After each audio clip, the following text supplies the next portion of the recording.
Are you ready? Yes, sir. How's the Josh? Hi, sir. How's the Josh? Hi, sir. Jai Shambho. Hi, Shambhu. ಕಲಿಯುಗ ಕ್ಲಾಸಸ್ಗೆ ಸ್ವಾಗತ. ನಾನು ನಿಮ್ಮ favourite physics teacher Srivatsa. ನಾವಿವತ್ತು ನೋಡ್ತಾ ಇರೋದು 3ನೇ ಚಾಪ್ಟರ್ ನ 7ನೇ ಟಾಪಿಕ್. ಗೊತ್ತಲ್ವಾ, NCERT ಪ್ರಕಾರ ಪ್ರತಿಯೊಂದು ಟಾಪಿಕ್ ಮೇಲೂ ಸಪರೇಟ್ ಆಗಿರೋ ವಿಡಿಯೋ ಮಾಡ್ಕೊತಾ ಇದ್ದೀನಿ.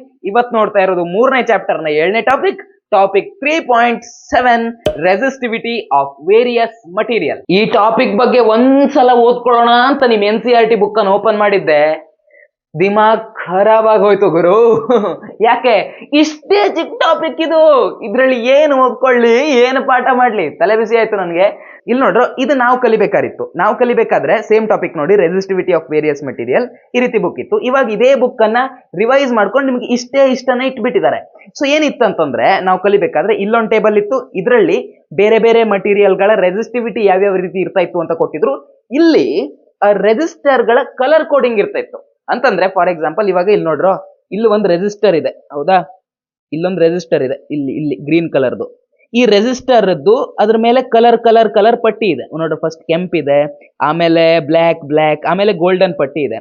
ಹಾಗಾದ್ರೆ ನಾವ್ ಈ ಪಟ್ಟಿಗಳನ್ನ ನೋಡ್ಕೊಂಡು ಈ ರೆಸಿಸ್ಟರ್ ಇದೆಯಲ್ವಾ, ಈ ರೆಸಿಸ್ಟರ್ ಎಷ್ಟು ಓಮಿನ ರೆಸಿಸ್ಟರ್ ಅಂತ ಹೇಳುವಂತದ್ದು ನಮಗ್ ಕೊಟ್ಟಿದ್ರು.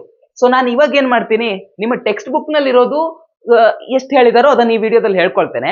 ಆ ರೆಸಿಸ್ಟರ್ ಗಳ ಕಲರ್ ಕೋಡಿಂಗ್ ಇತ್ತಲ್ವಾ, ಇದನ್ನ ನೆಕ್ಸ್ಟ್ ವಿಡಿಯೋ ಸಪರೇಟ್ ವಿಡಿಯೋ ಮಾಡ್ಕೊಂಡು ಅದ್ರಲ್ಲಿ ಹೇಳ್ತೇನೆ. ನಿಮ್ಗೆ ಹೆಲ್ಪ್ ಆಗತ್ತದು ಲ್ಯಾಬ್ ನಲ್ಲಿ ಅಥವಾ ಮುಂದೆ ನೀವು ಹೈಯರ್ ಸ್ಟಡೀಸ್ ಹೋದಾಗ ನಿಮ್ಗೆ ಅದು ಹೆಲ್ಪ್ ಆಗಬಹುದು. ಸರಿನಾ? ಇವಾಗ ಇದನ್ನ ನೋಡೋಣ. ಏನ್ ಕೊಟ್ಟಿದ್ದಾರೆ ರೆಸಿಸ್ಟಿವಿಟಿ ಆಫ್ ವೇರಿಯಸ್ ಮಟೀರಿಯಲ್ ಅನ್ನೋ ಟಾಪಿಕ್ ನಲ್ಲಿ. ಸಿಂಪಲ್, ಈ ರೆಸಿಸ್ಟಿವಿಟಿ ಅನ್ನೋದು ಎಲ್ಲಕ್ಕಿಂತ ಕಮ್ಮಿ ಇದೆ. ಒಂದು ವಸ್ತುವಿನ ರೆಸಿಸ್ಟಿವಿಟಿ ಅತ್ಯಂತ ಕಮ್ಮಿ ಇದೆ ಅಂದ್ರೆ ಏನರ್ಥ? ಅದು ಒಂದು ಒಳ್ಳೆ conductor, it is a good conductor ಅಂತ ಅರ್ಥ. ಸರಿನಾ? ಯಾವುದೋ ಒಂದು ವಸ್ತುವಿನಲ್ಲಿ ಈ ರೆಸಿಸ್ಟಿವಿಟಿ ಅನ್ನೋದು ಸಿಕ್ಕಾಪಟ್ಟೆ ಜಾಸ್ತಿ ಇದೆ ಅಂತಂದ್ರೆ ಅದರ ಅರ್ಥ ಏನು? ಅದೊಂದು ಕೆಟ್ಟ ಕಂಡಕ್ಟರ್, ಅಂದ್ರೆ ಅದೊಂದು ತುಂಬಾ ಒಳ್ಳೆಯ ಇನ್ಸುಲೇಟರ್ ಅಂತ ಅರ್ಥ.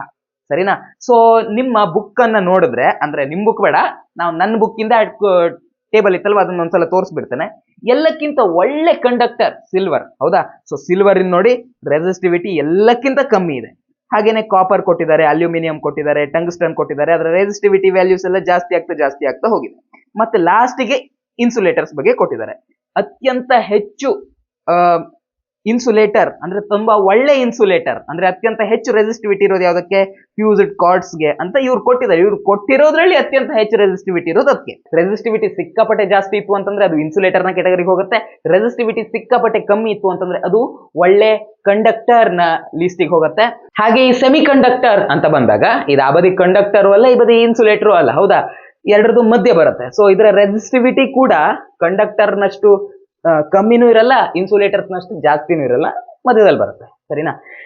ಇದಾಗಿತ್ತು ಇವತ್ತಿನ ಕ್ಲಾಸ್. ವಿಡಿಯೋ ಇಷ್ಟ ಆಗಿದ್ರೆ ಲೈಕ್ ಮಾಡಿ. ವಿಡಿಯೋ ಇಷ್ಟ ಆಗೋಕೆ ಈ ವಿಡಿಯೋದಲ್ಲಿ ಏನು ಇಲ್ಲವೇ ಇಲ್ಲ, ಬಟ್ ಸ್ಟಿಲ್ ವಿಡಿಯೋಸ್ ಒಂದು ಲೈಕ್ ಮಾಡಿ. ಮುಂದಿನ ವಿಡಿಯೋದಲ್ಲಿ ಮತ್ತೆ ಭೇಟಿ ಆಗೋಣ. ಅಲ್ಲಿ She just wanna bounce to it, baby, get your giddy on. Walk up to the stage with a drink like I'm Giveon, but I never came here to sing what I'm really on, giving dividends.